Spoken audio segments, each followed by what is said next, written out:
Hi friends, നമ്മളിന്ന് വാണിയമ്പലത്തേക്ക് ട്രെയിനിൽ പോകുകയാണ്. ഞാൻ ആദ്യമായിട്ടാണ് പോകുന്നത് ട്രെയിനിൽ. അപ്പോൾ അതിൻ്റെ ഒരു സന്തോഷം അതൊക്കെയാണ്. അപ്പോൾ ഞങ്ങൾ ഫാമിലിയായാണ് പോകുന്നത്.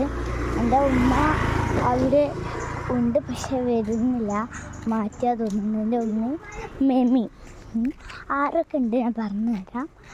തമ്മ, അതായത് മുത്തു, പിന്നെ ലിയുണ്ട്, ദാനു, ഇഷേട്ട് ഞാൻ കാണിച്ചു തന്നിട്ടില്ലേ, അവരാണ്. അപ്പോൾ ഫ്രണ്ട്സ്, ഞാൻ നിങ്ങൾക്ക് ഓരോരുത്തരെ ഇതാണ് ഫ്രണ്ട്സ് ഇമ്മമ്മ, ആ ബാഗ് ഇട്ടവരാണ് ലിയ. ഇതാണ് ഇപ്പിത്താത്ത, ഇപ്പിത്താത്താൻ്റെ ഒക്കത്ത് ഇശലുണ്ട്. ഇതാണ് ചിപ്പു, ഷിഫ. ദാനുവിനെ ഞാൻ കാണിച്ചു തന്നില്ലല്ലോ, ദാനു.